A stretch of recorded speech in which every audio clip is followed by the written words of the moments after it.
Giúp chúng tôi với. Giúp chúng tôi với. Tiểu thư. Tiểu thư. Làm ơn giúp chúng tôi với.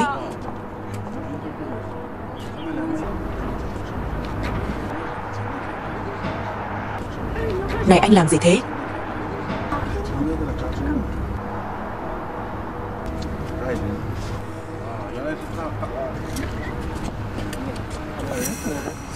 Tiểu thư.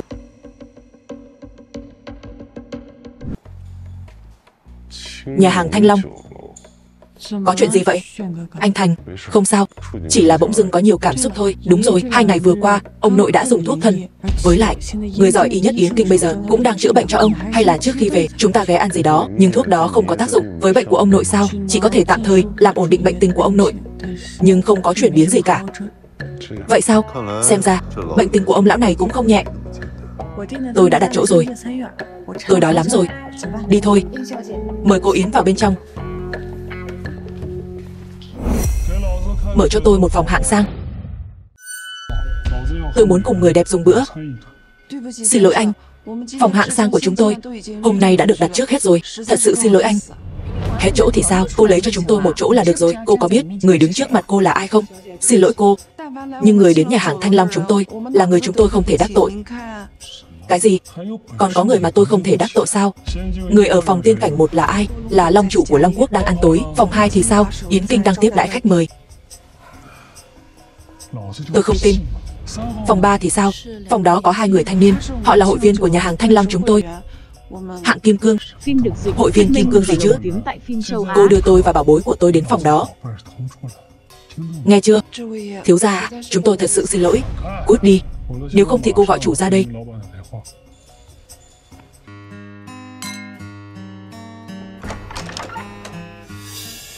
Mau cút ra ngoài. Phòng này bây giờ là của chúng tôi. Nơi này chúng tôi đã đặt trước. Dựa vào đâu mà nhường lại cho anh? Cô có biết tôi là ai không? Tôi không quan tâm mấy người là ai. Xin đừng làm phiền tôi. Và anh Thành đang dùng bữa. Tôi còn tưởng là ai chứ? Hóa ra là đại tiểu thư của Yến gia. Không ngờ Yến gia lại tìm đâu được một tên nông dân quê mùa để bầu bạn. Anh, hay là như này, đại tiểu thư Yến gia, chỉ cần tối nay cô phục vụ tôi thật tốt, tôi sẽ cân nhắc việc giúp đỡ Yến gia. Đồ vô liêm sỉ. Có thể nhận được sự ưu ái của Kim thiếu gia đã là phúc của cô rồi. Ông nội của cô sắp trầu trời rồi. Sao còn kiêu ngạo như vậy? Để cô ngủ với tôi một đêm là tôi đã cho cô một cơ hội. Tôi cho cô thể diện mà cô không cần sao? Nếu dám động đến cô ấy, tôi sẽ khiến anh không thể làm đàn ông. Diệp Thành à? Cô quen tên này à? Kim thiếu gia, người này sao có thể bằng anh được? Hắn ta là bạn học thời cấp 3 của tôi, chỉ là một con cóc muốn ăn thịt thiên nga thôi. Tôi đã nói rồi, cả Yến Kinh này ai dám không nghe lời tôi? Hóa ra chỉ là một con cóc ghẻ chưa từng thấy thế giới. Này Diệp Thành, sao đã qua nhiều năm rồi anh vẫn không buông tha cho tôi vậy? Cứ bám theo như âm hồn. Yến gia sắp phá sản rồi. Diệp Thành, không phải là anh vay tiền mời cô Yến cùng anh diễn một vở kịch tán gia bại sản, người yêu tôi để cô Phó Hồng Nhan chê cười rồi. Anh Thành à, anh đang nói gì vậy? Thật là mỉa mai. Đường đường Yến gia tiểu thư lại giao du với một tên thấp kém như vậy. Cô Yến à, nếu thiếu tiền cô cứ nói với tôi nhé. Anh ta đưa cô bao nhiêu, tôi sẽ cho cô gấp 10 lần. Kim thiếu gia, anh ổn chứ? Nói thêm nửa câu nữa, tôi sẽ cho anh không thể làm đàn ông được nữa. Thảo nào kiêu ngạo như vậy. Hóa ra là có võ. Anh dám đánh Kim thiếu gia sao? Anh chán sống rồi à? Chuyện nhỏ ấy mà, tôi muốn đánh thì đánh. Đồ ngu dốt. Ở Yến Kinh này, anh ấy không chỉ là đại thiếu gia của Kim gia, mà còn là thành viên mới của đội đặc chiến Thanh Long. Chỉ một cái phẩy tay có thể khiến cả nhà anh sống không bằng chết. Chỉ với hai thế lực này mà cũng muốn đụng tôi sao? Thật sự là cái thứ điếc không sợ súng. Anh tưởng nhà hàng Thanh Long là nơi người bẩn thỉu như anh có thể đến sao? Tôi muốn biết là ai dám làm loạn ở đây. Giám đốc Vương, nhà hàng Thanh Long này từ khi nào lại xuống cấp như vậy? Đến con chó hoang cũng có thể đến. Đây không phải là Kim thiếu gia, thành viên mới của đội đặc chiến Thanh Long sao? Sau này chúng ta là người một nhà, mong anh sẽ giúp đỡ chúng tôi. Cút. Ai là người nhà với anh? Tôi bị người ta leo lên đầu đây này. Cái gì chứ? Là ai dám vênh váo với Kim thiếu gia? Là ai? Kéo tên đó lại đây. Giám đốc Vương, người này là do tiểu thư Yến gia đưa đến. Yến gia sao? Yến gia cái gì chứ? Ông nội cô sắp đi rồi, sắp không còn quyền lực nữa. Giám đốc Vương, Yến gia chúng tôi chỉ tạm thời gặp chút khó khăn. Anh nói thế có quá đáng không? 10 năm 10 năm này Yến gia cô còn không tiêu nổi 100 triệu cho nhà hàng Thanh Long. Sau này trong danh sách khách quý của nhà hàng Thanh Long chúng tôi sẽ không còn tên của Yến gia nữa. Khi nhà hàng Thanh Long của anh mới thành lập, Yến gia chúng tôi đã giúp các anh không ít. Sao bây giờ lại thừa nước đục thả câu? Vậy thì sao? Ăn một quả khế, trả một cục vàng. Mỗi nguyên tắc này mà anh cũng không nhớ. Anh không xứng để lên mặt dạy đời tôi. Được rồi, thật là vừa mới làm ăn lên đã vội quên ơn người giúp đỡ sao? Bao nhiêu năm nay không ai dám hành động lỗ mãng ở nhà hàng Thanh Long này. Xem ra là anh đã sớm quên quyền thế của Thanh Long ta rồi. Đợi tới đại chiến thần đến, anh sẽ không còn cơ hội sống đâu. Kim thiếu gia, buông ra. Anh dám làm loạn à? Tứ đại chiến thần nhất định sẽ phân thây anh ra thành trăm mảnh. Đừng nói đến tứ đại chiến thần, dù họ dẫn cả một đội quân đến thì cũng phải cúi đầu trước tôi. Thả người ra, nếu không sẽ giết không tha. Anh chán sống rồi. Người đẹp à, vẫn chưa biết ai đúng ai sai mà cô đã ra tay với tôi, thống đốc của các người, dạy cô hành sự như vậy sao? Anh là cái thá gì? Anh không có tuổi để hỏi tôi. Rốt kiếm.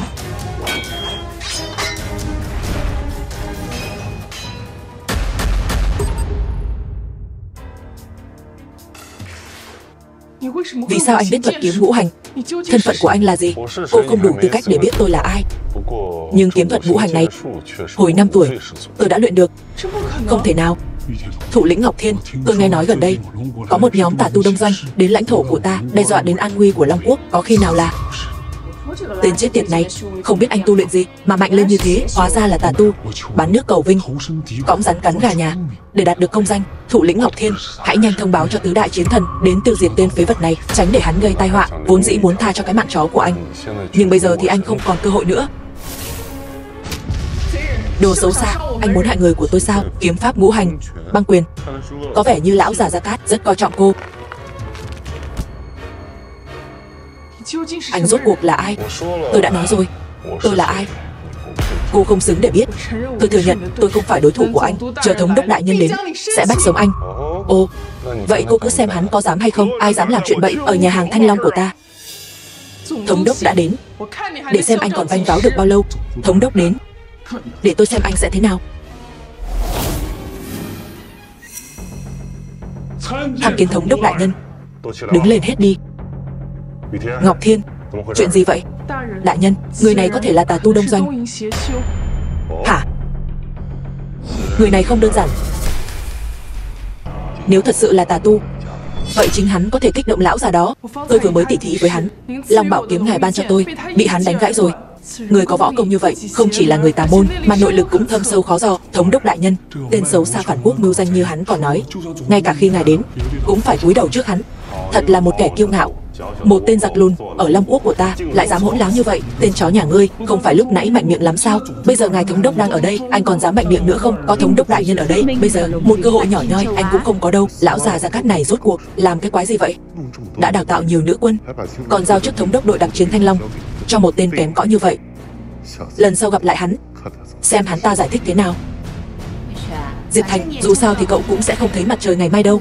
Chi bằng anh liếm sạch giày tôi đi, thì tôi sẽ bố thí cho anh một cơ hội được gần tôi, bớt dùng thủ đoạn để hạ nhục người khác đi. Cô có biết thân phận của anh Thành, nhưng mà cô Yến này, tôi khuyên cô nên biết điều một chút. Nếu cô muốn mang tội thông đồng cấu kết với tên vô lại này, thì sau hôm nay Yến gia sẽ không còn tồn tại nữa. Từ trước đến nay tôi chưa bao giờ nhìn nhầm người. Việc các anh ở đây dì và anh Thành ngày hôm nay nhất định sẽ khiến các anh phải hối hận suốt đời. Còn tiện tỳ kia, cô dám chõ móm vào lúc Kim thiếu gia nói chuyện sao? Cô thử nói thêm một câu nữa xem. Kim thiếu gia, Ta hung dữ với tôi. Đại tiểu thư Yến, cô bây giờ còn khó giữ cái mạng của mình, mà còn dám khoác lác. Bây giờ tôi cho cô một cơ hội, phục vụ tôi cho tốt. Tôi nhịn anh lâu lắm rồi đấy. 1 phút. Anh có ý gì? Gọi điện thoại cho lão già Gia Cát, bảo ông ta phải đến gặp tôi trong vòng 1 phút, nếu không thì tự chịu hậu quả. Lão già Gia Cát Thanh Sơn. Sao anh biết tên sư phụ tôi? Anh gọi đi rồi biết. Nhóc con, đã dặn con nếu không có gì thì đừng làm phiền ta rồi. Sư phụ, ở đây có một người. Hắn nói trong vòng 1 phút sư phụ phải đến gặp hắn, nếu không phải tự chịu hậu quả. Thú vị đấy. Tôi sẽ đợi xem. 1 phút nữa. Anh có thể giở trò gì? Thống đốc đại nhân, ngài không được tha cho hắn. Dám đánh Kim thiếu gia, còn dám ở đây khoác lác. Quân ăn hại không có nổi cái điện thoại. Đừng tưởng rằng luyện được tà thuật là có thể chen chân vào giới thượng lưu. Tôi khinh người vô dụng như anh, mãi mãi không thoát được kiếp tôm tép bủn xỉn. Để tôi xem là ai muốn gặp tôi. Bái kiến giáo quan. Bái kiến tổng giáo quan. Lão già Gia Cát. Lão già kia, nếu ông dám chạy, tôi sẽ đến Thanh Long Điện cắt hết râu của ông. Gia Cát Thanh Sơn, bái kiến Diệp đế sư. Sư phụ, người còn ngơ ra đó làm gì? Đừng để ông già này đánh con. Còn không mau bái kiến Diệp đế sư. Diệp đế sư, sao lần này quay về anh không nói với tôi một tiếng, để tôi chuẩn bị đón ngài từ xa đến? Lão già Gia Cát, nhà hàng tệ hại này của ông còn muốn bắt tôi làm chó canh cửa. Không chỉ vậy, tên lính mới của ông, hắn còn dọa tiêu diệt cả nhà tôi. Diệp đế sư, chờ tôi xử lý chuyện này xong, nhất định sẽ thỉnh tội với ngài. Hôm nay tôi có việc bận, ông tự xử lý đi. Vâng. Bao giờ về tôi sẽ tính sổ với ông. Vâng. Thằng danh con, hai người suýt chút nữa đã làm mất cái mạng già này của ta rồi. Sư phụ, rốt cuộc hắn là ai? Sao người lại hành động như vậy? Nếu không nhờ đế sư thủ hạ lưu tình thì cậu đã thành phế nhân rồi. Hắn ta, ngày ấy chỉ đơn thuần chỉ điểm cho ta một vài điều, đã giúp ta có được thành tựu như hôm nay. Mà những điều ta học được cũng chỉ như hạt cát giữa sa mạc mà thôi. Ngài ấy là sự tồn tại được mọi người tôn kính ở giới cổ thuật. Còn nhớ lúc trước, lúc tứ đại chiến thần trở về trong cảnh thất bại thảm hại không?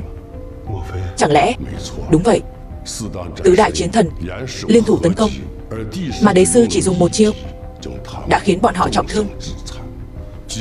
Cho dù ta và tứ đại chiến thần cùng nhau kết hợp, cũng không thể đánh bại được nửa chiêu thức của đế sư. Đây, đám danh con tụi bay còn không chịu cút đi nhận hình phạt. Kim Hào Kiệt, giám đốc Vương, hai người không tuân theo cung quy. Để ngăn chặn các người làm điều ác trong tương lai, tội chết có thể miễn, nhưng tội sống không thể tha. Trước tiên cắt bỏ kinh mạch, bẻ gãy xương cốt, đuổi khỏi Thanh Long Điện. Lão già này bên trong không sao đâu. Chuyện vừa rồi làm cô sợ rồi.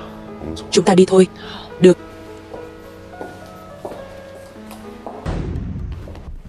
Chị ơi, tài xế như anh còn ở đây làm gì? Em nói gì cơ? Đây là bạn trai của chị. Chị chỉ đùa thôi. Thành công, đây là Diệp Thành.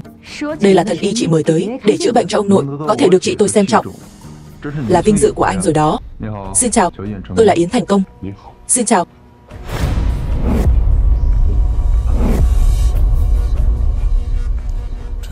Thằng ngốc này không cảm thấy đau sao? Bình thường mình dùng lực như vậy, người khác đã sớm quỳ xuống xin tha. Sao cậu ta không có phản ứng? Cậu em, vừa mới gặp mặt, cậu đã khó chịu với tôi như vậy, có phải là không lịch sự lắm không?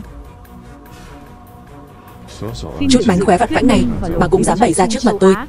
Tên đáng ghét, đừng tưởng được chị gái tôi nâng đỡ thì anh không biết kiêng nể ai. Yến gia chúng tôi không dễ chọc đâu. Thành Công, im miệng. Anh Diệp, được chị mời đến để khám bệnh cho ông nội. Nếu em dám làm khó anh ấy, chị sẽ kêu ông nội khóa thẻ đen của em. Chị, sao chị khôn nhà dại trợ thế? Im mồm. Nếu tôi là người bình thường, chút mánh khóe vừa rồi cũng đủ cắt đứt bàn tay tôi, khiến tôi tàn tật suốt đời. Nể mặt Nhã Thanh, tôi sẽ tha cho cậu lần này. Nếu có lần sau, đừng trách tôi vô tình. Anh Diệp à, anh đừng so đo với cậu ấy. Anh nhanh xem bệnh giúp ông nội tôi đi. Anh hãy đợi đấy. Yến Kinh này không chấp nhận sự tồn tại của anh. Tạm thời cứ để hắn ta sống thêm vài ngày. Cha, Chị Nhã Thanh về rồi. Này, vị này là... Chú hai, đây là Diệp Thành, là người con mời tới để chữa bệnh cho ông nội. Thật là vớ vẩn, trẻ tuổi như vậy có thể chữa được bệnh gì chứ? Cô tưởng việc khám bệnh cho ông nội là trò đùa sao? Dì hai, y thuật của anh ấy rất đỉnh. Trước đây ở Bình Giang anh ấy đã cứu con. Là cậu ta sao? Được rồi, cậu đừng gây thêm phiền phức ở đây nữa. Nhưng, được rồi, các cậu ra ngoài hết đi. Hãy để Hoa Thần Y chữa bệnh cho ông nội. Có chuyện gì thì nói sau đi. Bát thuốc trong tay thần y không chỉ không cứu được ông cụ mà còn hại ông hơn. Nhảm nhí. Anh có biết Hoa Thần Y là ai không? Yến Nhã Thanh, cô muốn hại chết ông nội cô sao? Là ai đang vu khống con gái tôi?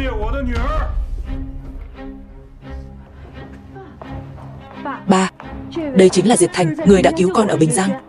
Còn tên anh ấy nhất định có thể chữa khỏi cho ông nội. Cậu Diệp Thành, vị này là Hoa Thần Y, là một thầy thuốc đông y giỏi tại Yến Kinh, đã từng may mắn nhận được chỉ dẫn của đế sư. Y thuật của ông ấy nổi danh khắp thiên hạ. Vừa nãy cậu nói Hoa Thần Y không thể cứu được cha tôi, còn hại ngược ông ấy. Điều này có nghĩa là gì? Bác ơi, theo con thấy, cậu cha trẻ này chỉ là kẻ lừa đảo thôi. Chị Yến Nhã Thanh chắc là bị hắn bỏ bùa rồi. Nếu hôm nay cậu không nói ra được lý do thì đừng nghĩ đến việc bước ra khỏi Yến gia. Diệp Thành à, anh mau nói đi. Sao mình không nhớ ra trước đây mình từng chỉ giáo anh ta nhỉ? Ngoài ra, cô gái này ở bên ngoài mạnh mẽ vậy, không ngờ còn có lúc khiến người khác cảm động như thế. Tôi nói, vị thần y này không cứu được ông lão. Anh từ đâu chui ra thế, còn dám ở đây nghi ngờ tôi? Cậu này, mặc dù cậu đã từng cứu Nhã Thanh nhà tôi, nhưng nếu dám nói lung tung ở đây, anh sẽ chết không toàn thây. Ba làm gì vậy? Con tin Diệp Thành nhất định có thể chữa khỏi cho ông nội. Con dám thể độc để đảm bảo. Yến tiểu thư, cô đừng để tên lang băm đó lừa cô.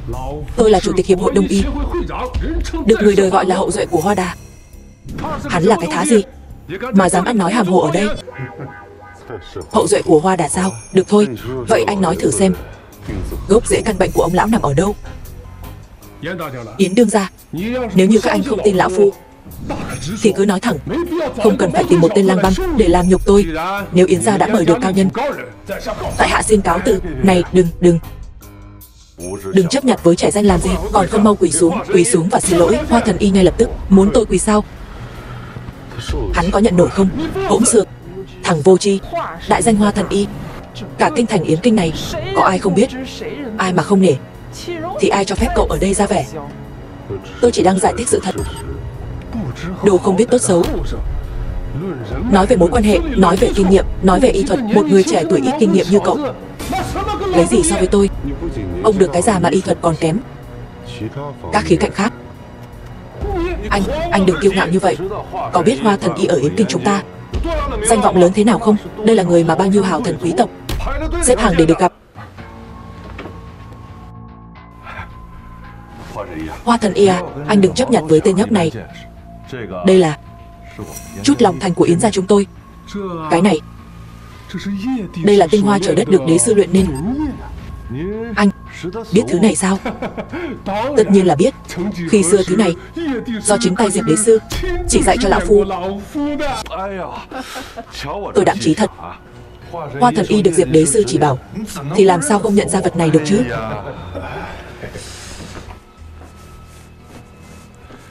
Tiểu tử, có lẽ anh không biết đây là cái gì phải không? Mau đến xem. Bộ dạng ếch ghẻ chưa từng thấy bầu trời ngoài miệng giếng này. Loại bảo vật này sợ là hắn còn chưa từng nghe tới. Thầy thuốc giỏi như Hoa Thần Y, anh có thể tiếp cận với ông ấy là phúc phần anh tu trăm năm mới có được. Mọi người đừng nói nữa. Mọi người có biết thật ra Diệp Thành, thân phận thật của anh ấy? Đủ rồi, không cần giải thích nữa. Người trẻ tuổi chưa có kinh nghiệm cũng là chuyện bình thường.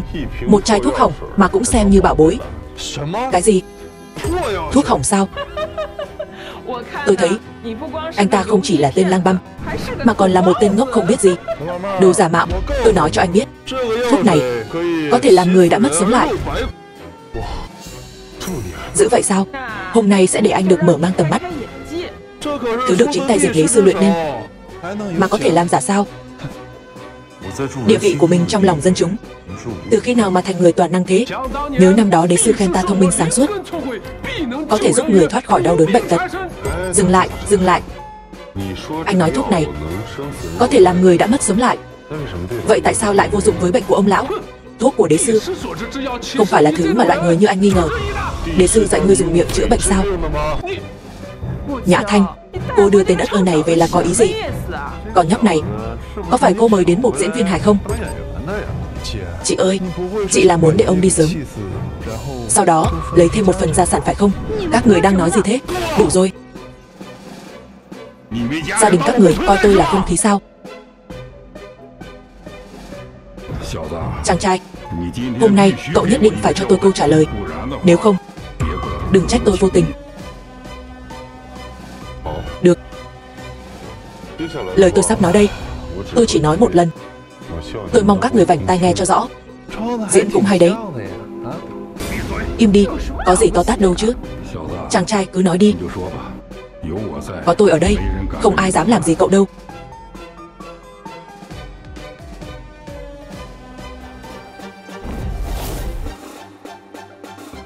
Chiếu theo ngũ hành, quẻ càn thuộc hành kim, tương ứng với xương người. Quẻ trấn thuộc hành mộc, tương ứng với tứ chi. Quẻ ly thuộc hành hỏa, tương ứng với mắt. Quẻ khảm thuộc hành thủy, tương ứng với tai. Quẻ cấn thuộc hành thổ, tương ứng với nội tạng. Các quẻ mạnh tương tác với nhau, âm dương đảo ngược, làm cản trở năm giác quan của ông lão, làm đảo loạn cuộc sống của ông ấy. Vì ngũ hành bát quái khác nhau, cơ thể này sẽ phải quay về với cát bụi. Anh nói nhảm. Sao anh lại căng thẳng thế? Cha tôi sợ bị lừa đảo, sợ tên lang băm đó lừa mọi người, cho nên mới nóng vội. Chàng trai, nếu đúng như lời cậu nói, cậu có cách nào chữa cho ông lão nhà tôi không?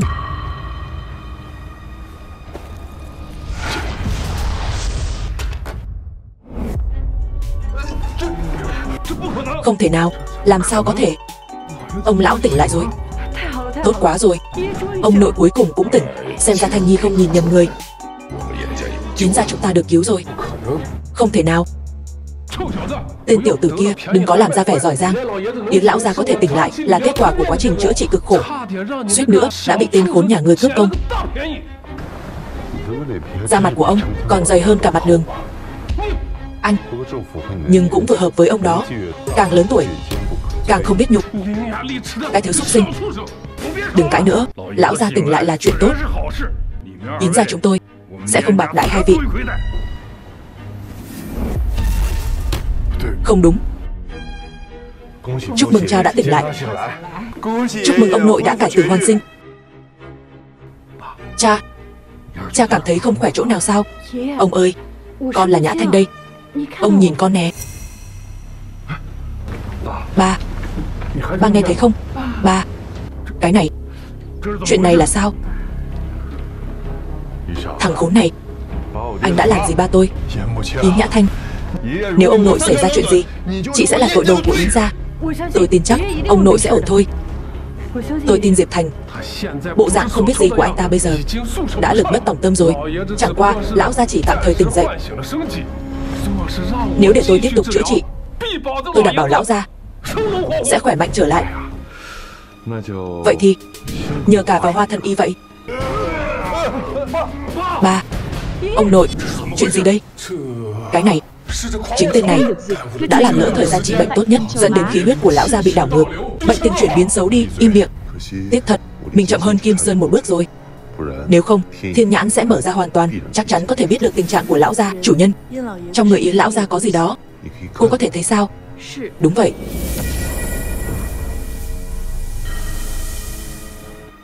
Đây là... Ai bảo anh chữa bệnh bằng đường tắt? Lão gia suýt chút nữa bị cậu tiễn lên trời rồi. Cậu còn làm gì ở đây nữa? Đừng tưởng rằng dùng thuật che mắt là có thể đánh lừa được chúng tôi. Sao giờ đến thở mà cũng không dám thế? Không phải vừa rồi anh nói ngũ hành mắt mũi gì đó sao? Hoa Thần Y dựa vào bảo vật mà Yến gia tặng cho anh. Nhờ anh hãy xem thử mạch của lão gia. Anh xem lão gia rốt cuộc đang bị gì. Chuyện nhỏ. Nếu tôi phát hiện anh giở trò xấu gì sau lưng để làm hại lão gia, Yến gia tôi sẽ băm anh ra thành trăm mảnh, sẽ khiến cho tên lang băm này phải trả giá đắt. Mạch tượng của lão gia hiện đang rất yếu, khí huyết ở lồng ngực bị ứ đọng, sợ là khó mà qua khỏi. Chuyện này sao có thể như vậy được? Thân phận của anh Diệp, nhưng đều là do con nhỏ này tin vào những thứ yêu ma quỷ quái. Là do cô làm lỡ việc trị bệnh của ông nội. Chẳng lẽ cô muốn hại lão gia đi đời? Chị à, chị vì tài sản của gia đình này mà cũng không tha cho ông nội. Chị không có ý đó, tôi không tin. Tất cả chuyện này là lỗi do cô, khốn kiếp. Sao các người cứ vo ve như ruồi nhặng, nói mãi không dừng? Tên khốn này, anh nói ai thế? Tôi nói Phong Long, ai nhục người đó gãi. Anh chán sống à? Im miệng hết đi. Diệp Thanh à, tình hình của lão gia thế nào? Anh cứ trực tiếp nói với tôi. Chú Yến à, thật ra lão gia, cậu lại định giả ma giả quỷ gì nữa? Một tên lang băm giả thân giả quỷ thì còn mong hắn hiểu gì về y thuật chứ? Sợ là hắn sẽ lại nói lão gia chúng ta nữa đấy. Chị coi thần y mà chị tìm về kia, đúng là làm trò cười cho thiên hạ. Anh à, Nhã Thanh, hai người không phải bị tôi nói trúng tim đen rồi chứ? Bên ngoài thì tỏ vẻ nhân từ, nhưng thật ra tâm địa lại xấu xa, muốn tiễn ba tôi lên đường để cuỗm hết gia sản đúng không? Tôi chỉ muốn chữa khỏi bệnh cho ông nội. Sao chú lại nói thế? Chuyện đã đến nước này, cô còn giả ngu gì chứ? Ôi chị ơi, lòng dạ chị như rắn độc. Ông nội thương chị như vậy mà chị lại cấu kết với người ngoài để hãm hại ông. Tôi thật sự không có. Anh Thanh à, anh có thể cứu ông nội tôi đúng không? Im lặng. Hoa thần y à, chuyện lúc nãy là do Yến gia tôi không đúng. Mong anh đừng trách chúng tôi. Việc chữa trị cho lão gia vẫn phải trông cậy vào anh. Chúng ta đã làm bạn nhiều năm rồi, nên tôi sẽ dùng bí thuật 30 châm đế sư đã dạy cho tôi để đã thông kinh mạch cho lão gia. Bí thuật 30 châm mình dạy sao? Cảm ơn Hoa thần y, nhưng tên tiểu tử này đã xúc phạm đến tôi. Chỉ cần hắn quỳ xuống nhận lỗi, tôi sẽ chữa cho lão gia ngay. Tên tiểu tử, sao còn chưa quỳ xuống? Này, đang nói anh đấy, nghe thấy không? Chó cắn tôi một cái, tôi phải cắn lại nó sao? Anh, câm miệng. Anh Thành, anh mau nói đi, nói anh có thể chữa khỏi cho ông nội. Nhã Thanh à, con im miệng đi. Con từng nói thằng nhóc này đã cứu con. Cha đã chọn tin hắn ta. Cha đã cho anh ta cơ hội rồi. Nhưng mọi chuyện đã đến nước này, con vẫn chưa tỉnh ngộ sao? Cha, con tin anh Thành. Thật là ăn cơm nhà lo chuyện thiên hạ. Anh hai à, anh nuôi được đứa con gái ngoan đấy. Theo tôi thấy, chắc chắn nó bị tên khốn này bỏ bùa nên mê muội rồi. Anh hai à, anh thấy đúng không? Cha, anh Thành không phải người như vậy. Ôi, chị ơi, chị mở miệng ra liền gọi anh Thành. Thật là vô liêm sỉ, làm mất mặt nhà họ Yến thật sự.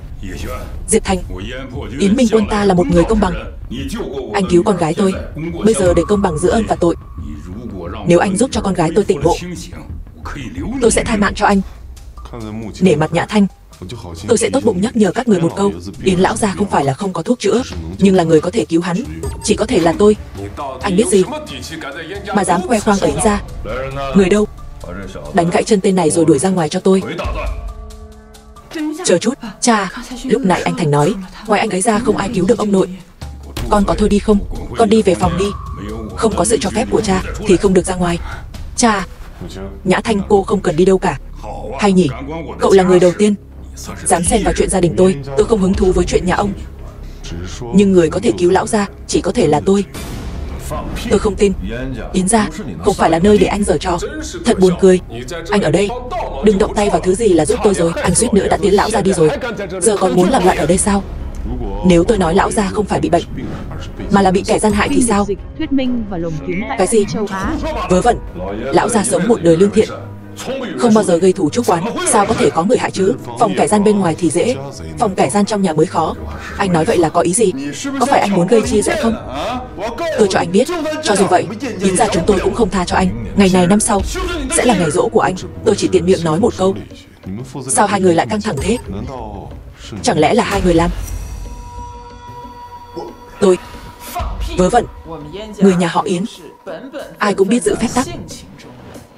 Chúng tôi là người tốt hay xấu, trong lòng anh hai tự có đáp án. Người ngoài như anh cũng xứng để đứng đây chỉ trỏ sao? Người đâu? Chặt chân hắn vứt cho chó ăn. Ba, Ông nội. Hoa Thần Y, tình trạng của lão gia đang rất nguy hiểm, xin anh mau chóng cứu chữa cho lão gia. Hắn ta, Hoa Thần Y yên tâm, chỉ cần hắn còn ở Yến gia, hắn chạy không thoát đâu. Xin anh hãy ra tay cứu giúp. Chỉ cần Hoa Thần Y chữa được cho cha tôi sẵn sàng tặng anh 10 chai tinh hoa trời đất. Yến Minh Quân này khá quyết đoán. Tôi không đồng ý. 10 chai tinh hoa trời đất thôi trị giá 10 tỷ lận. Chúng tôi đã cố hết cách để cứu lão gia rồi, còn có thể làm gì chứ? Cô nói gì?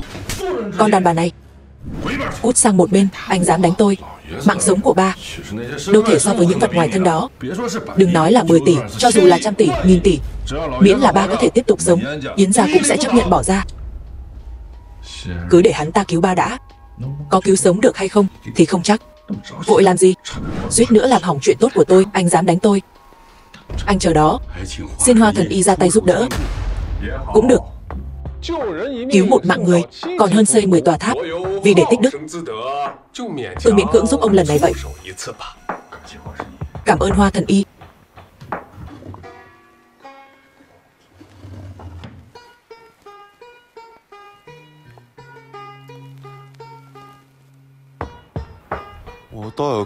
Tôi muốn xem bí thuật 30 châm mà đế sư tận tay chỉ dạy ông. Ông đã học được bao nhiêu? Ngậm cái mồm lại. Y thuật mà đế sư tận tay truyền dạy, anh biết gì mà ăn nói sang bậy. Trong lúc châm kim, tôi cần các người giữ yên lặng. Nếu không, thuật đã thông kinh mạch của tôi sẽ phản ngược lại lão gia. Đến lúc đó có thần tiên cũng khó cứu. Bí thuật 30 châm mà đế sư dạy tôi là bí thuật thiên cơ bất khả lộ. Tôi sẽ cho các người mở mang tầm mắt. Các người giữ yên lặng. Nếu ai dám làm phiền đến Hoa Thần Y, đừng trách tôi ra tay độc ác. Múa rìu qua mắt thợ, làm đại đại cho qua mặt rồi tính tiếp. May mà mình biết châm cứu. Đối phó với bọn người này, nhiêu đây cũng đủ rồi. Nếu không chắc đã bị phát hiện rồi.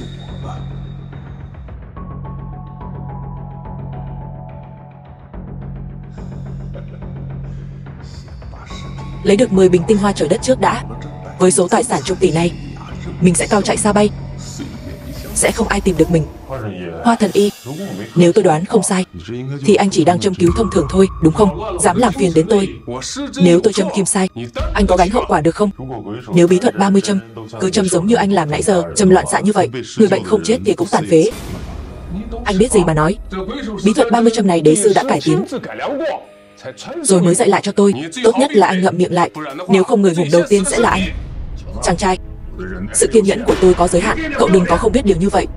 Anh Thanh à, cô điên rồi sao? Đã là lúc nào rồi mà còn tin hắn? Có tin tôi xử anh ta ngay không? Ba, chú hai, con khuyên hai người hãy ngăn tên Hoa Thần Y này lại. Nếu châm cứu không đúng chỗ, Yến lão gia sẽ không còn sống được lâu. Nhảm nhí. Nếu anh biết thì tới châm cứu đi, tôi không làm nữa. Đồ ngu ngốc. Nếu anh làm lỡ chuyện chữa trị của Hoa Thần Y, tôi cảnh cáo anh có ngủ mấy lần cũng không đền hết tội cho Yến gia. Im miệng. Ba, con nghĩ ba vẫn nên tin những gì anh Thành nói.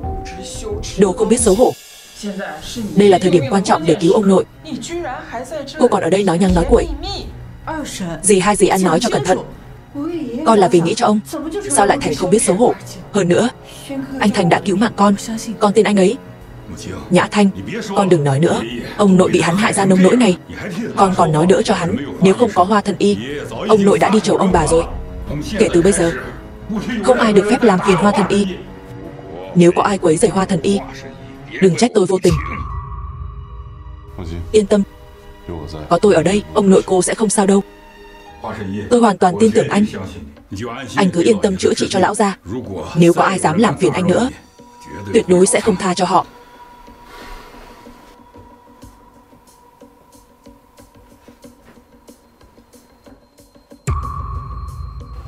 Ba, ông nội không hổ danh là thần y. Ông già này thật sự được Hoa Thần Y chữa khỏi sao? Lão gia thật sự đã sống lại rồi. Thắng, ván này mình thắng rồi. Hoa Thần Y, tôi thay mặt cho cả gia đình cảm ơn anh đã cứu ba tôi khỏi bệnh. Chuyện nhỏ thôi. Tôi chỉ dùng 3 kim đã có thể đưa lão gia từ cửa tử trở về. Anh còn gì để nói không? Hoa Thần Y vừa ra tay, bệnh tình của ông nội đã tốt hơn rồi. Còn anh ra tay thì ông nội tôi nằm ngay cửa tử. Nói đi, là ai đưa anh tới? Nói đi, có phải anh được Yến Nhã Thanh đưa tới để hại ông nội không? Anh hai, nếu Nhã Thanh có liên quan đến chuyện này, anh phải xử lý thật nghiêm khắc đấy. Đồ lòng lang dạ sói, chuyện hãm hại gia chủ mà cũng làm được sao? Nếu dựa theo gia pháp mà nói, anh hai à, anh cũng thật đáng trách. Bác hai, bác vốn là người ngay thẳng, nhưng nếu bác lợi dụng quyền lực cá nhân vào chuyện này, thì địa vị của bác ở Yến gia này chỉ tồn tại trên danh nghĩa thôi. Nhã Thanh, con làm ta thất vọng quá. Ba ơi, không phải như vậy đâu. Con muốn chữa bệnh cho ông thật mà. Thực ra thân phận của Diệp Thành là... Vẫn chưa biết sai sao? Ba, con còn dám cãi? Ông quá đáng vừa thôi Yến Minh Quân. Chuyện gia đình tôi cậu cũng dám xen vào ư? Cậu muốn đi bán muối sao?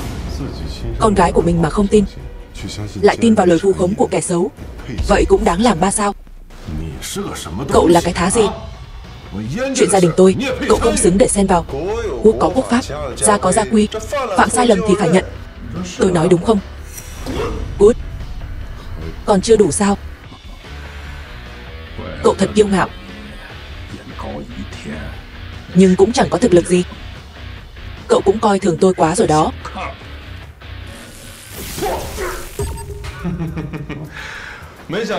Không ngờ đúng không? Yến gia chúng ta vốn là thế gia luyện võ cổ. Anh hai tôi còn là nhân tài võ thuật trăm năm khó gặp, trình độ cũng khá đấy. Đến đây chưa đủ đâu. Anh hai à, hôm nay đừng để hắn chạy thoát. Nếu hắn trốn thoát sẽ là tai họa cho sau này. Phim được dịch thuyết minh. Cho dù hai người các ông cùng đánh tôi, cũng vẫn còn kém tôi xa lắm. Ba có sao không? Ông nội. Chết tiệt, không thể để họ phát hiện ra mình chỉ đang giả thuật 30 châm. Tôi nói rồi, người có thể cứu ông ấy chỉ có tôi. Cậu im miệng lại cho tôi. Nếu không phải cậu ở đây làm xăng làm bậy, lão gia sao có thể thành ra như vậy? Đúng vậy, nếu không phải cậu 5 lần 7 lượt làm gián đoạn buổi trị liệu của tôi, lão gia cũng sẽ không thành bộ dạng như bây giờ. Hoa thần y ông thật sự cho rằng dựa vào kỹ năng châm cứu mèo cào của ông thì có thể cứu sống ông ấy sao? Đúng là viển vông. Tôi rõ ràng đang sử dụng quỷ thủ thập tam châm mà đế sư truyền lại. Cậu dám nói khoác là châm cứu mèo cào? Huyệt thiên đột và huyệt trung đình, đây rõ ràng là hai huyệt vị của thông dương và mạch nhâm, thì liên quan gì tới quỷ thủ thập tam châm đế sư truyền lại? Lẽ nào lại là giả sao? Anh Thành, anh có thể cứu ông nội em được không?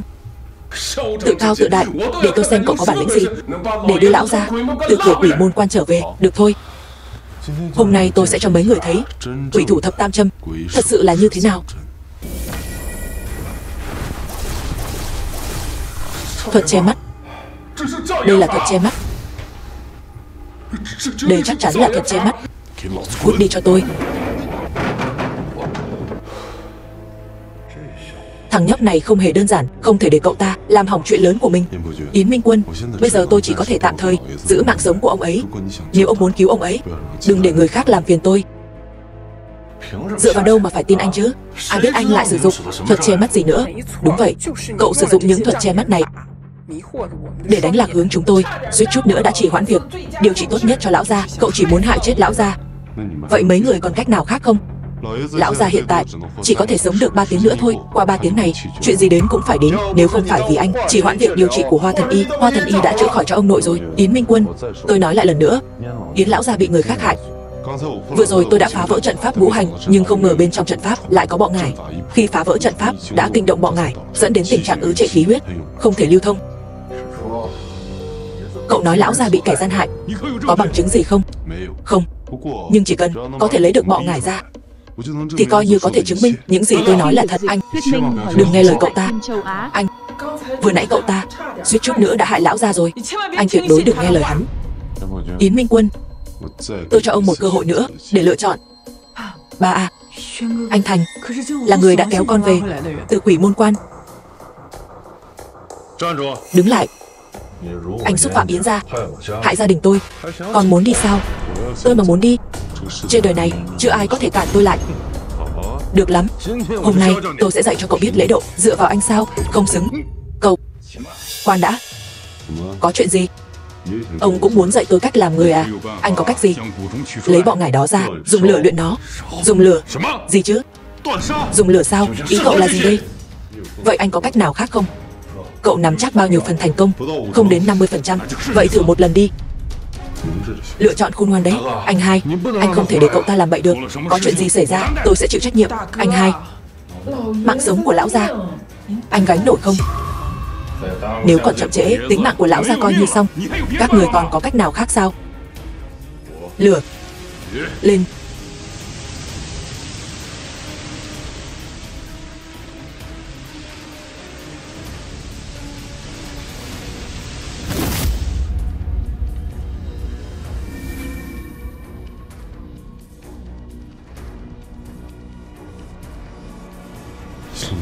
Đúng là không phụ lòng người.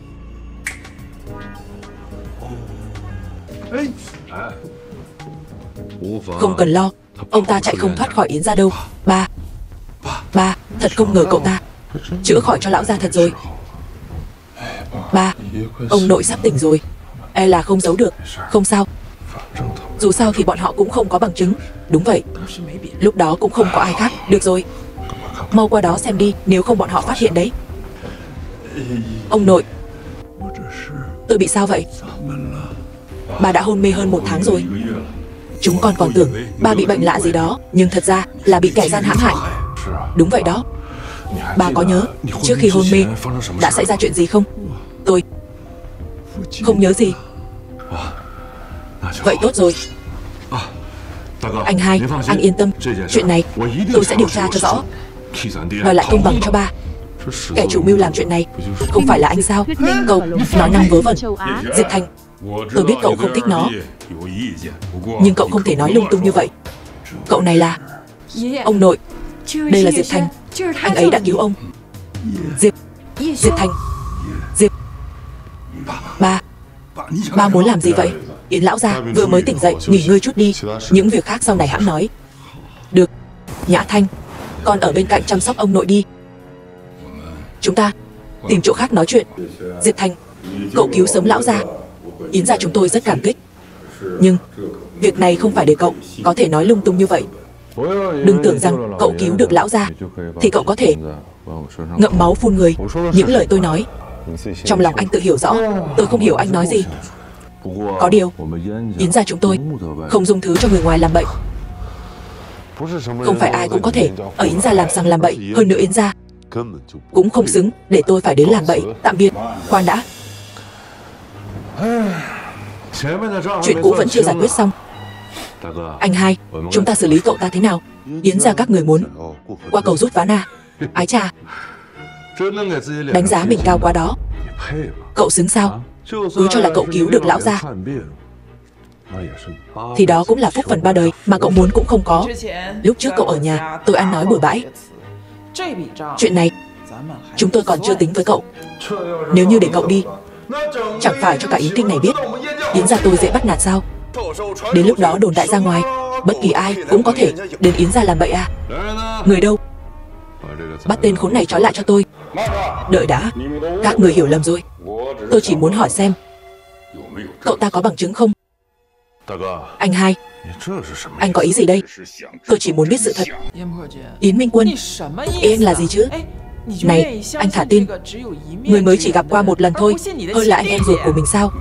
Tôi nói lại một lần nữa, tôi muốn biết sự thật là gì. Diệp Thành, nếu cậu có bằng chứng, tôi sẽ không làm khó cậu.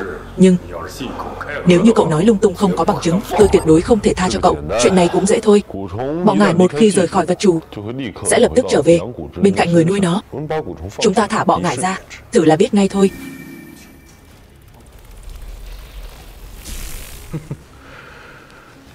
Cậu còn gì để nói nữa không? Đúng đó, con dám vu khống Yến gia ta. Lần này ông trời cũng không cứu được cậu đâu. Diệp Thành, cậu không có gì giải thích sao? Trên người anh ta chắc chắn có bùa gì đó. Vậy sao anh không nói? Trên người chú tôi cũng có bùa luôn đi. Anh hai, anh còn đợi gì nữa? Tên này 3 lần 4 lượt lừa gạt Yến gia. Bây giờ Cậu ta còn bôi nhọ danh dự của tôi. Anh hai, anh phải làm chủ cho tôi. Nếu không, e là sẽ làm mất đi thanh danh gia chủ Yến gia, Diệp Thành. Vậy đừng trách tôi xuống tay với cậu. Chờ chút. Sắp xuống lỗ rồi. Còn muốn nói gì nữa sao? Bây giờ cũng vừa lúc. Anh ta mới chữa trị cho ông nội xong, hao tổn nhiều công sức. Bây giờ chắc đã hết sức rồi. Chúng ta nhân lúc này xử luôn anh ta. Nói đúng lắm. Không hổ danh là con trai tôi. Anh hai, ba người chúng ta cùng nhau xử lý anh ta. Yến Minh Quân, ông thật sự muốn biết sự thật sao? Vậy tôi sẽ cho ông biết. Dựa vào đâu mà tôi phải tin cậu? Tin hay không thì tùy.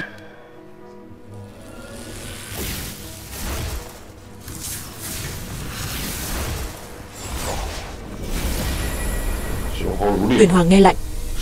Tái tạo thời không? Anh hai, thằng khốn này chắc chắn lại dùng thuật che mắt gì đó. Tôi sẽ vạch mặt cậu ta. Đứng im. Tôi xem ai dám động đến cậu ta. Anh hai, rốt cuộc anh có ý gì đây? Tôi chỉ muốn biết chân tướng là gì. Đây là gì? Sự thật. Khi trục gương được mở ra, tất cả sự thật sẽ được phơi bày. Tin hay không, các người tự mình xem xét.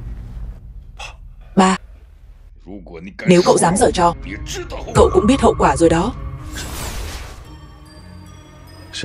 Thầy, ông xem ngũ hành bát quái phải bày trí thế nào? Cái này không thể nào. Yến Minh Quân, xem xong cái này, chân tướng mà ông muốn sẽ được phơi bày. Tôi muốn lão già đó. Chuyện nhỏ. Chuỗi hạt vật này tôi đã ếm vào trận ngũ hành lịch chuyển. Chỉ cần để lão già đó đeo 7 ngày, ông ta sẽ trở thành người thực vật. Sau đó, các người có thể đem bọ ngải chúa đưa vào cơ thể ông ta. Như vậy, sau 77-49 ngày, lão già đó không còn đường sống. Cho dù là Đại La Kim Tiên giáng thế, cũng khó mà cứu được ông ta.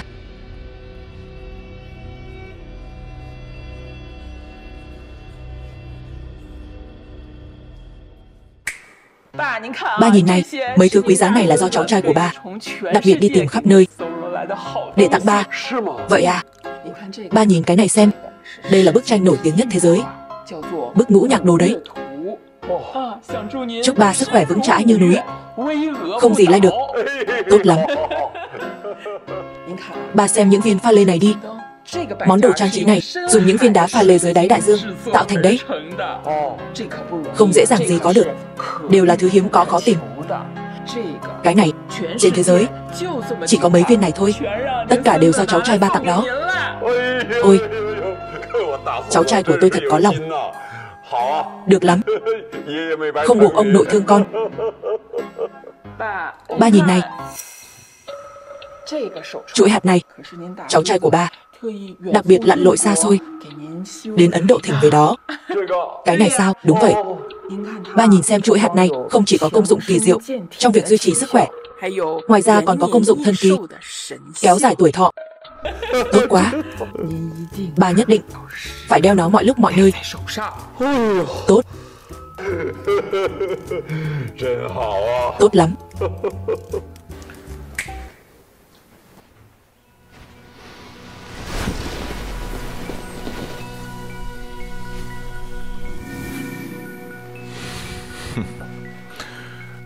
Sau khi giải quyết lão già này xong, chúng ta tìm một cơ hội thủ tiêu Yến Nhã Thanh. Sau đó tiện Yến Minh Quân lên đường. Như vậy thì Yến gia mới hoàn toàn nằm trong tay chúng ta. Nhất định như thế rồi, chắc chắn chúng ta sẽ có được Yến gia. Còn danh Yến Nhã Thanh, lão già này lại có ý định đem toàn bộ gia sản giao cho con danh đó hưởng hết. Còn cái tên Yến Minh Quân, cả nhà họ lại muốn tranh gia sản với chúng ta, không biết nặng nhẹ. Vậy thì đừng trách chúng ta ra tay tàn nhẫn.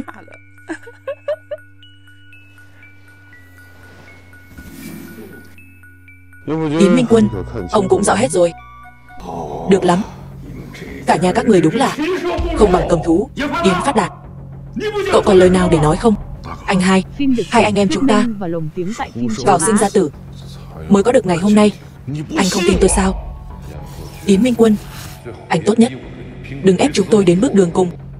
Vậy cậu nói tôi biết mấy chuyện này là sao? Anh hai, không phải đâu, không phải chúng tôi làm. Chắc chắn tên khốn này, cậu ta đã giở trò, dùng những thứ ma thuật. Đúng, chắc chắn anh ta đã giở trò gì đó. Anh ta chẳng qua chỉ là con chó rách từ Bình Giang thôi, làm sao có thể vừa biết y thuật vừa biết quay ngược thời gian chứ? Nếu thật sự có khả năng này, làm sao có thể vô danh như vậy? Yến gia chúng ta cũng chưa từng nghe thanh danh của anh ta. Đúng vậy anh hai, cái loại cư sĩ ẩn giật như này, đúng là các bậc cao nhân ở Long Quốc chúng ta đều hiểu biết sơ lược về mọi thứ, nhưng đó giờ chúng ta chưa từng nghe qua tên người này. Ngoài ra cậu ta còn trẻ như thế, nếu là thật thì trình độ cậu ta tới đâu chứ? Chuyện này là không thể nào đúng không? Đúng đó. Chú à, mẹ cháu nói rất có lý. Nếu anh ta thật sự có khả năng đó, vậy chẳng phải anh ta có năng lực hơn tứ đại chiến thần sao? Làm sao có thể vô danh tiểu tốt như vậy, còn mặc mấy thứ rẻ tiền như vậy, đi khắp nơi lừa gạt người khác? Nói, cậu đến Yến gia, rốt cuộc có mục đích gì? Im miệng hết cho tôi. Các người còn muốn rảo biện? Hôm các người tặng quà, chúng tôi cũng có mặt. Các người mời cái tên thầy phong thủy đó về, tôi cũng tận mắt nhìn thấy. Nếu cậu ta giở trò, làm sao cậu ta có thể khôi phục câu chuyện hôm đó giống từng chi tiết một? Chuyện đến nước này, các người còn dám ăn nói đặt điều? Yến Minh Quân, ông mau ra đây cho tôi, là ai to gan? Yến Minh Quân, mau bước ra đây. Đây là ai?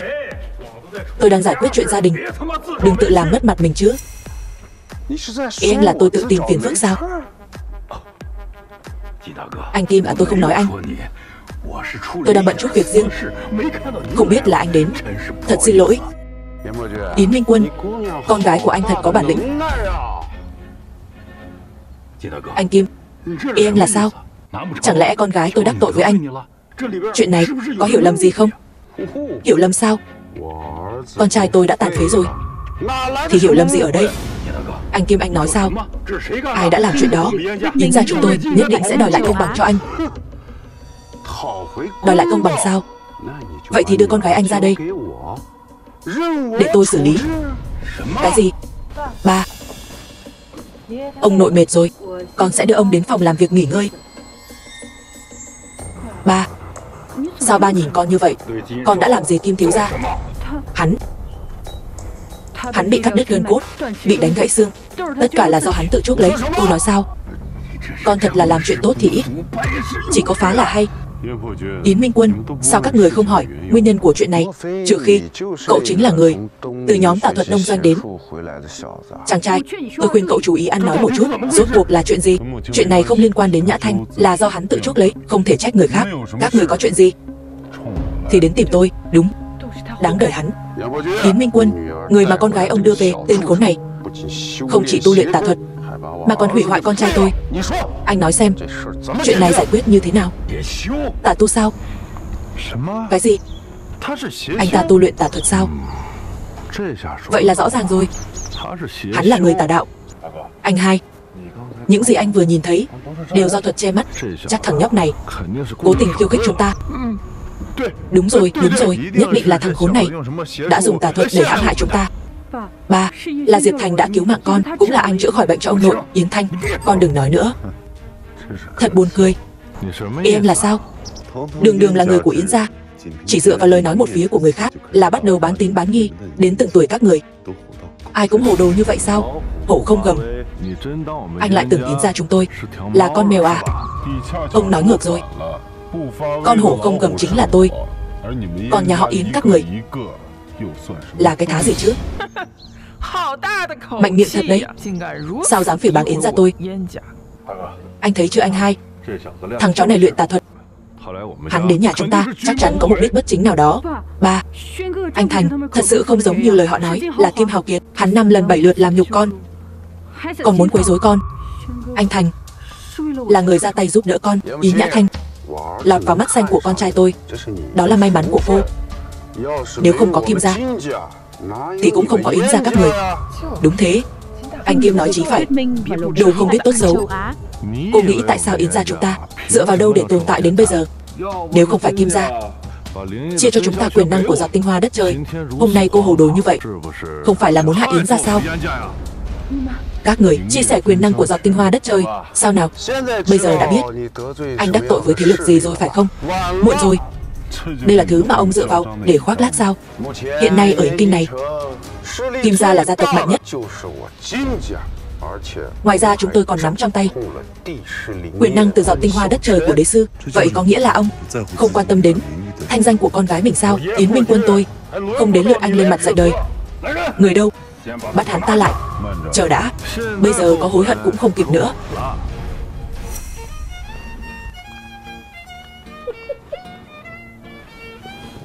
Bắt đầu từ hôm nay, cắt đứt mọi hợp tác với Kim gia, lấy lại tất cả giọt tinh hoa đất trời của Kim gia. Tôi không nhìn nhầm chứ? Tên tiểu tử, đã là thời đại nào rồi? Anh vẫn còn xài điện thoại cũ vậy sao? Anh nên để nó trong viện bảo tàng, có thể làm vật trưng bày đó. Nghèo kiết xác ra, còn ở đây giả vờ giả vịt. Anh nghĩ anh là ai? Một cuộc điện thoại có thể cắt đứt con đường làm ăn mấy chục năm của Kim gia sao? Tôi xem thường anh rồi nhỉ? Trả giày cho tôi anh còn không xứng.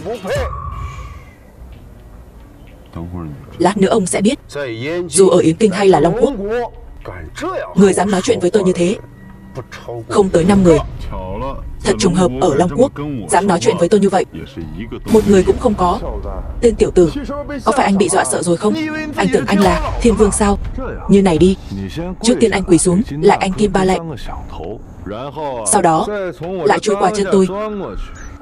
Tôi có thể sẽ xin anh Kim tha cho anh. Anh dám đánh tôi đánh anh thì sao? Anh còn dám nói lung tung, có tin tôi đánh ông tàn phế luôn không? Dám đánh ba tôi còn ồn ào nữa, anh cũng sẽ bị trừng phạt cùng ba anh. Thảo nào kiêu ngạo như vậy. Tôi quên mất, anh là kẻ xấu, học được tà thuật từ Đông Doanh. Lão Từ, lão Mã, nhờ vào hai người rồi. Này, hai người này là anh em song sinh sao? Hai người này là Yến Kinh song hùng. May mà mình chưa trở mặt với Kim Sơn. Phim được dịch, thuyết minh và lồng tiếng tại Kim Châu Đàn kiếm sao? Yến Kinh này có nhiều nhân tài, nằm trong lá ổ thật, đến đàn kiếm cũng luyện được.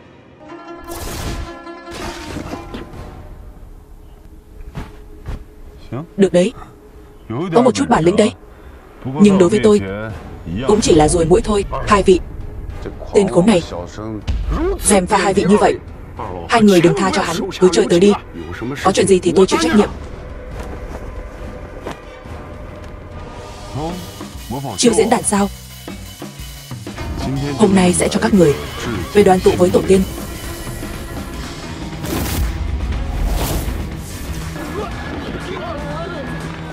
Loại võ công gì thế này?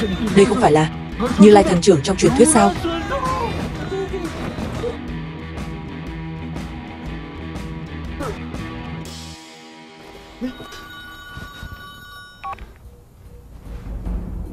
Alo, không ổn rồi, quyền năng của tinh hoa đất trời bị thu hồi lại rồi. Cái gì? Giọt tinh hoa đất trời bị thu hồi lại rồi. Anh rốt cuộc là ai? Anh chưa đủ tư cách để biết đâu. Được thôi, anh cứ chờ đó. Đừng nghĩ rằng biết một chút tà thuật thì có thể kiêu ngạo như vậy. Tôi nhất định sẽ quay lại tính sổ với anh. Anh Kim à, bởi vì anh, con trai của Kim gia đã tàn phế rồi. Yến gia tôi phải chịu tội. Cũng là bởi vì anh, chúng tôi đã đắc tội với Kim gia. Chỉ mỗi Kim gia thôi mà. Làm sao? Anh có biết ở Yến Kinh, Kim gia là thế lực mạnh nhất. Ngay cả Yến gia chúng tôi cũng phải dựa vào họ để tồn tại. Đừng nói chỉ mỗi Kim gia, cho dù toàn bộ Yến Kinh không xứng đáng là đối thủ của tôi. Anh hai à, anh cũng thấy rồi đó, hắn luyện tà thuật. Hơn nữa hôm nay đã đắc tội với Kim gia. Nếu hôm nay không diệt trừ hắn, Yến gia có sa cơ thất thế, sẽ mãi mãi không vực dậy được. Anh hai anh còn chần chừ gì nữa? Chỉ có tiêu diệt hắn, chúng ta mới có thể có cơ hội cải tử hoàn sinh. Diệp Thành, cho dù anh từng cứu con gái tôi và ba tôi, thì tôi cũng chỉ có thể cho cậu một cơ hội cuối cùng, tự phế bỏ tà thuật. Tôi sẽ chờ cho cậu một con đường sống. Cho tôi một con đường sống sao? Chỉ dựa vào các người. Ba đang làm gì vậy? Diệp Thành đã cứu hai mạng người Yến gia. Ba, sao ba có thể vô lý như vậy chứ? Hắn là người tu tà đạo. Hôm nay Yến gia tha cho hắn, sau này Yến gia ta sẽ bị Long Quốc tính sổ. Yến Minh Quân, trong lòng ông, mạng của con gái ông không quan trọng bằng việc làm ăn, danh tiếng của con gái ông cũng không quan trọng bằng ý muốn của tên vô lại Kim thiếu gia sao? Diệp Thành, cậu là cái thá gì mà dám nghi ngờ phán đoán của tôi? Nếu không phải vì cậu từng cứu người của Yến gia, giúp ba tôi khỏe lại, thì cậu đã sớm hổm rồi. Tôi tôn trọng cậu nên mới gọi cậu một tiếng Diệp Thành. Tôi coi thường cậu thì ngay cả con chó của Yến gia cậu cũng không bằng. Nghe chưa? Cậu ở Yến gia còn không bằng một con chó. Tiểu tử, cậu cũng không tự xem lại mình, cậu đang ở tầng lớp nào? Rác rưởi Yến gia vứt đi, anh nhặt về đi, chắc cũng đủ anh sống cả đời. Có người khi sinh ra đã ở ngay vạch đích, có người dù cố gắng cả đời cũng không với tới được vị trí này. Mà anh, người trong đống rác thải đó, sẽ không bao giờ với tới được. Các người làm tôi thật thất vọng. Anh Thành, xin lỗi anh. Được rồi, không hổ danh là gia tộc đứng đầu Yến Kinh, thật là oai phong. Các người quên rồi ư? Ông nội dạy chúng ta làm người phải khiêm tốn, phải sống tốt với người khác. Bây giờ mọi người làm thế thì có đúng với những điều ông nội đã dạy dỗ hay không? Cô mà có quyền nói sao? Ông nội cô dạy chúng tôi cách làm người, nhưng chưa bao giờ dạy chúng tôi cách đối xử với rác rưởi. Cô cái gì? Hôm nay đắc tội với Kim gia đều là lỗi do cô. Chờ vài ngày nữa chúng tôi đưa cô đến tạ lỗi với Kim gia. Nếu đắc tội với họ, Yến gia chúng ta sẽ không ngóc đầu lên được, thì cô sẽ là tội nhân lớn nhất. Yến Nhã Thanh, Diệp Thành đã cho chị ăn bồ mê thuốc lú gì lại khiến chị dại trai như vậy? Chị đừng quên, chị là người của Yến gia, phải lo nghĩ cho gia tộc Yến, là trách nhiệm đầu tiên của chị. Yến gia thật là nuôi ong tay áo, cô gây ra cho Yến gia phiền phức lớn như vậy, cô phải hoàn toàn chịu trách nhiệm. Đúng vậy, cô làm ảnh hưởng đến sự phát triển của gia tộc, cô phải hoàn toàn chịu trách nhiệm. Yến Minh Quân, tôi muốn nghe ý của ông. Thử những chuyện lo nghĩ cho gia tộc là bổn phận của người nhà họ Yến. Nếu hôm nay tôi hy sinh vì Yến gia, tôi ra đi cũng nhắm mắt. Nhã Thanh, con là người của Yến gia, đóng góp một chút cho sự nghiệp của Yến gia cũng là chuyện nên làm. Ba, Nhã Thanh, rồi con sẽ hiểu tại sao ba lại chọn cách này. Ông có chắc đây là câu trả lời của ông không? Giả vờ cái gì? Yến gia tôi không đến lượt anh nói. Thành công. Anh chán sống rồi.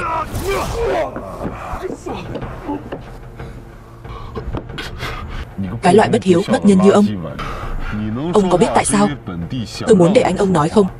Bây giờ tôi nghe đến phát chán rồi. Phế bỏ tứ chi, để ông tự kiểm điểm mình trong phần đời còn lại. Người phụ nữ của tôi mà hạng tôm tép như cô dám bắt nạt cô ấy.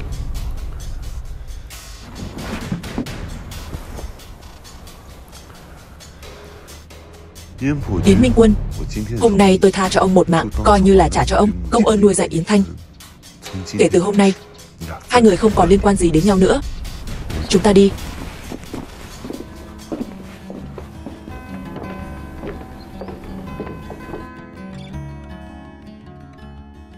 Anh Thành, sao thế? Không có gì, đi xem tình hình của ông nội trước đã.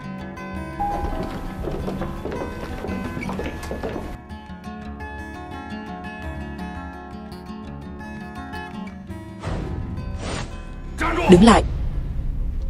Cậu tưởng Yến gia không còn ai sao?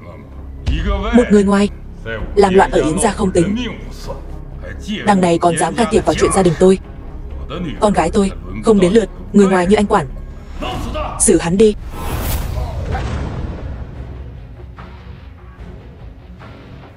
Muốn đi sao?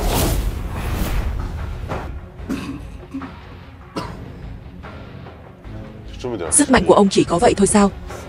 Dù Yến Minh Quân này có chết, tôi cũng phải bắt anh trả giá.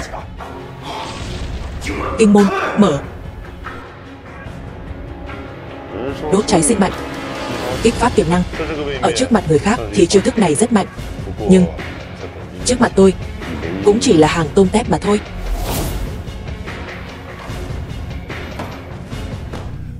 Hôm nay các người phải bỏ mạng tại đây. Chủ nhân phát hiện Yến Phát Đạt sử dụng thuốc đông doanh. Thuốc sẽ khiến hắn có sức mạnh khủng khiếp. Bây giờ hắn không còn thấy đau. Ngoài ra tôi cảm nhận được đối thủ của chủ nhân sắp xuất hiện. Đông Doanh Quốc phải không? Cuối cùng cũng đến rồi. Em trai, em. Anh hai, giải quyết hắn trước đã. Anh cứ tùy ý xử lý hắn. Rượu mời không uống. Muốn uống rượu phạt. Hai người các ngươi, sức mạnh hiện tại của hai người ở Long Quốc cũng có thể tung hoành ngang dọc. Chỉ tiếc là... Tiếc sao? Một người sống không thọ, một người làm chó cho giặc qua.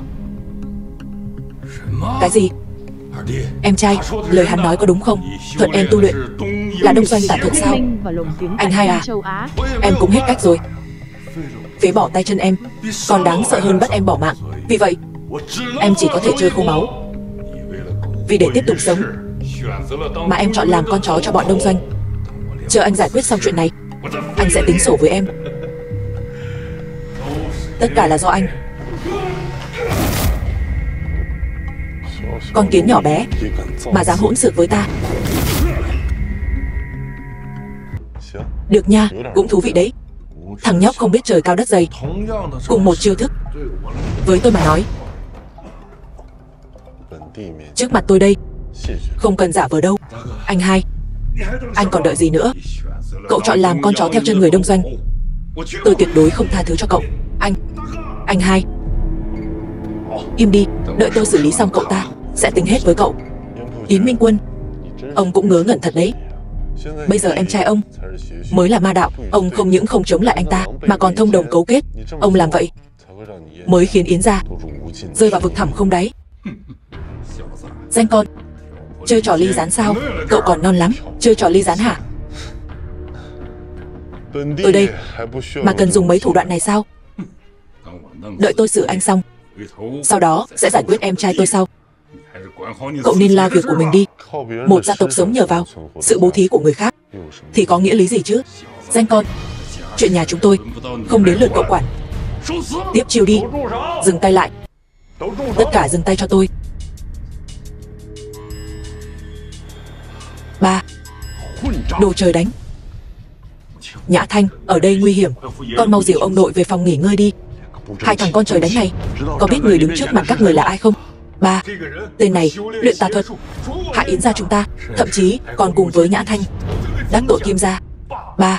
Còn đang cứu Yến gia chúng ta khỏi cảnh dầu sôi lửa bỏng. Anh Diệp đây mà luyện tà thuật, đừng ăn nói hàm hồ. Quỳ xuống cho tôi. 3. Quỳ xuống.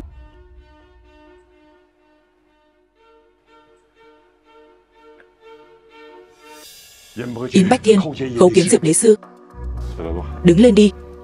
Yến lão gia, Yến gia nhà ông có hai người con trai tốt quá đó. Thuyết minh và lồng tiếng tại phim Đế châu sư Á. Diệp Thành, cậu chính là Diệp đế sư. Người tính không bằng trời tính. Thật không ngờ Diệp đế sư vạn người tôn kính lại đại giá quang lâm đến Yến gia chúng tôi. Ông trời ơi, ông không cho tôi hưởng vinh hoa phú quý sao? Cậu, thì ra nguồn gốc mọi chuyện đều do cậu mà ra. Rốt cuộc là vì cái gì chứ? Anh hai à, anh nói xem tôi rốt cuộc là vì cái gì? Thì ra mỗi người trong Yến gia ai nấy cũng có cái tôi quá lớn. Kể từ khi lão gia bị bệnh nặng, các người đều thay đổi hết rồi. Ngay cả tôi cũng quên mất bản tính của chính mình, mất đi lý trí. Tôi đúng là đáng tội mà. Anh hai à, đây không phải là lý do chính.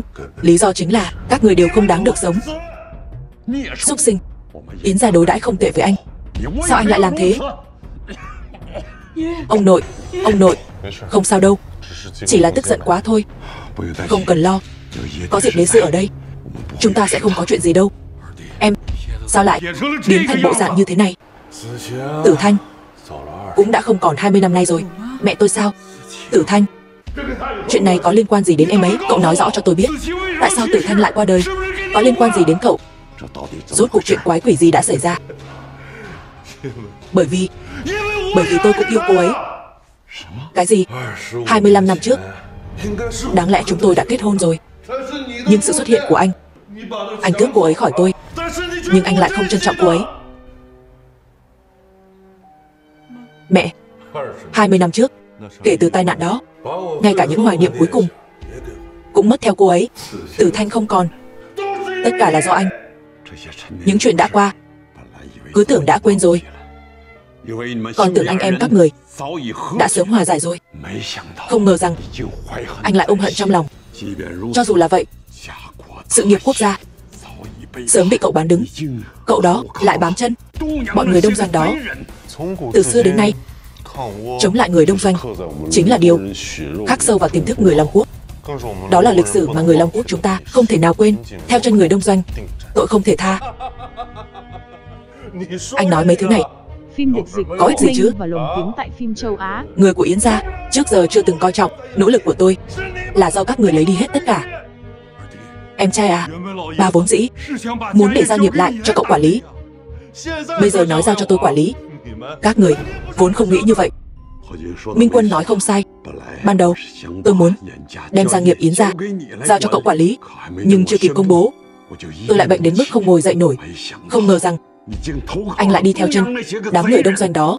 Chú hai, di chúc của ông nội được để trong két sắt. Chú xem thì sẽ rõ. Không cần đâu. Bây giờ tôi cũng không có con cái gì. Tất cả mọi chuyện cũng do anh hại tôi. Lão già đáng ghét, xuống địa ngục đi. Trước mặt tôi đây, còn dám làm hại người của Long Quốc sao? Không thể nào. Rõ ràng tôi đã uống một liều thuốc gia tăng sức mạnh. Sức mạnh hiện tại của tôi đã phá vỡ mọi giới hạn. Cho dù là đế sư cũng không phải đối thủ của tôi. Lũ người đông doanh tầm nhìn hạn hẹp cũng dám ngông cuồng trước tôi. Yến Minh Quân, nếu như ông bằng được một nửa Yến Bách Thiên, Yến gia cũng không đến mức này. Nể tình Nhã Thanh, tôi tha cho ông lần này. Uống nó đi, sẽ bảo toàn được tính mạng của ông. Đa tạ đế sư. Đứng dậy đi. Dựa vào người khác để ngoi lên, cuối cùng cũng chỉ là giấc mơ hão huyền mà thôi. Tôi khuyên ông lấy mình làm gốc. Bán nước cầu vinh, tội không thể tha. Người dám làm loạn Long Quốc không có đường sống.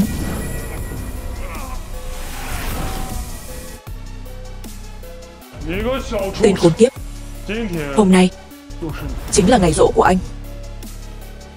Cuối cùng cũng tới rồi.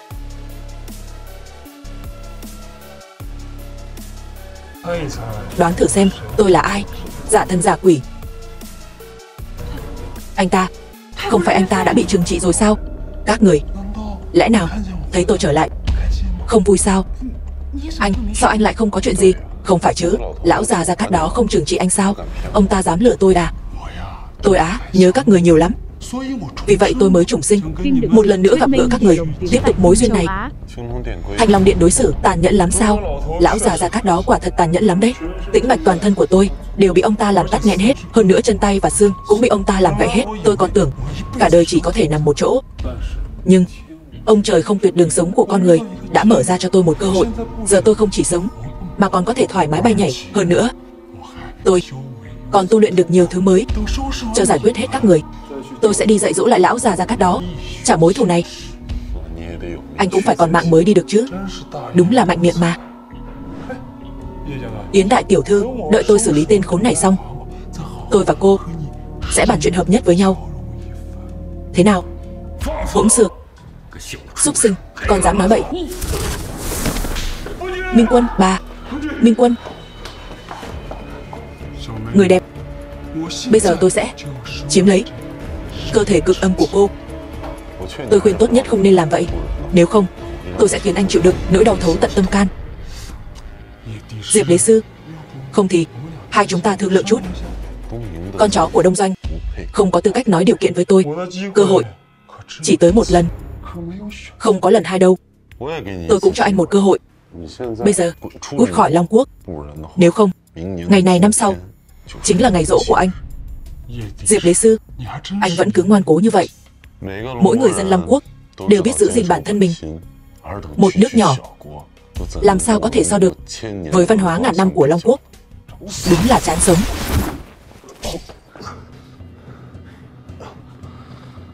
Anh không phải là Kim Hào Kiệt. Thế nào, phát hiện ra rồi sao? Rốt cuộc anh là ai? Tôi sử dụng thân thể này của anh ta cũng là phúc phần của anh ta rồi. Tà thuật, đoạt hồn, sao anh lại biết? Người đông doanh các người chỉ có thể làm được mấy thủ đoạn dơ bẩn này thôi. Ai mà không biết, ai mà không hay chứ. Tôi chính là con trai trưởng của gia tộc Tô Cát Ngô. Tô Cát Ngô Thiên Long. Tô Cát Ngô Thiên Long, người đứng đầu đông doanh, từng tiêu diệt rắn 8 đầu, nhận được thanh kiếm huyền năng. Rắn con này, đúng lúc lắm. Tôi đây lâu rồi, mới gặp người ngang cơ mình đấy.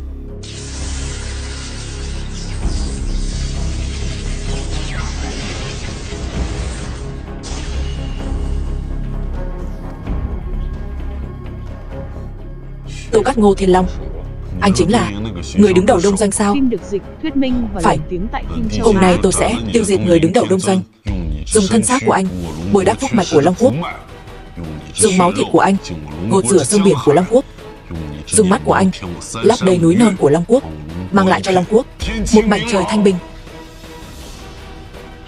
Gì đấy đế sư?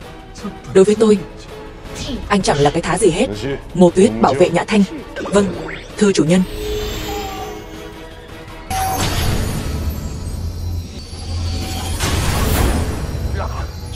Có thể đỡ được thanh kiếm huyền năng của tôi, cũng có chút bản lĩnh đấy. Nói nhiều vô ích. Hôm nay anh không thể toàn mạng mà đi đâu. Tôi có tới 9 mạng. Muốn tôi nằm xuống đây, nằm mơ đi. Đừng nói anh có 9 mạng. Dù anh có 90 cái mạng, tôi cũng sẽ tiễn anh lên đường.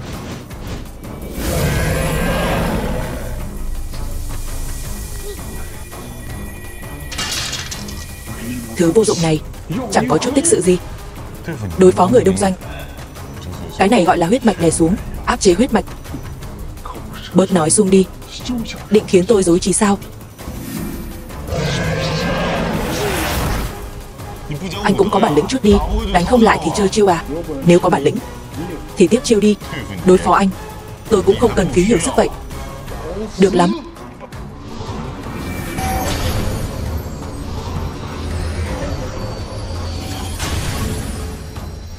Diệp Thành, chỉ có vậy thôi sao mà cũng dám tỏ vẻ với tôi? Phế vật, người đẹp.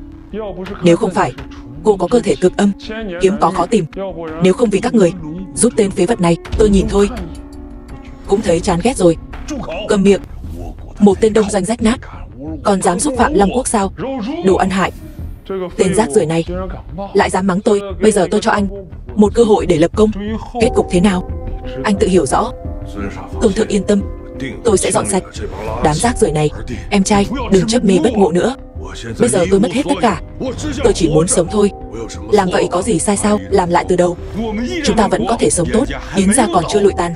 Miễn là cậu quay đầu, tôi tin Diệp Thành nhất định có thể cứu cậu. Nhìn Diệp đế sư mà các người tôn kính kia, đứng trước tôn thượng cũng không đỡ nổi một đòn. Đi theo cậu ta, Yến gia chúng ta nhất định bị diệt vong. Không bằng chúng ta dựa vào tôn thượng, may ra còn có con đường sống. Yến phát đạt. Quay đầu là bờ. Bây giờ hối cải vẫn còn có thể sống. Nếu còn tiếp tục sai lầm thì không ai cứu nổi anh đâu. Gieo gió ắt gặt bão đó. Lão gia, thứ lỗi nhé. Tôi phải liều thôi. Cậu dám? Ba, ông nội. Không sao, có đế sư bảo vệ chúng ta, bọn họ không làm được gì đâu. Cậu là đồ không bằng cầm thú, làm con chó theo chân người khác, hại cha ruột của mình, tội không thể tha. La lối cái gì chứ? Tôi không tin là không làm gì được các người. Các người đã làm gì tôi? Là đế sư rộng lượng, cho anh con đường lui, để anh biết sai sửa sai. Nếu không thì hối hận muộn màng. Không phải, không phải như vậy. Tôn thượng cứu tôi với. Ăn hại, đúng là ăn hại. Đồ vô dụng, tự mình tạo nghiệp, không thể sống được. Người đẹp, đợi tôi và cô chính thức hợp nhất, sẽ cho các người đoàn tụ. Người Đông Doanh đáng ghét các người, dù tôi có làm ma cũng không tha cho anh.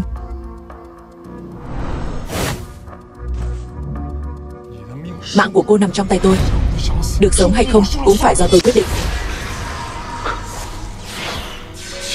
Sấm sét ngũ sắc, người phụ nữ của đế sư ta cũng dám động vào. Hôm nay tôi sẽ tiêu diệt thủ lĩnh của đám người Đông Doanh. Phế vật, dám đến đây xem, tôi sẽ cho anh nếm mùi. Kiếm đế sư.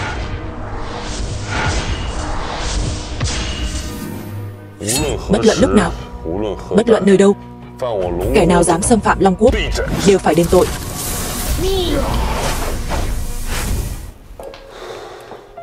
Anh Thành, anh không sao chứ? Không sao.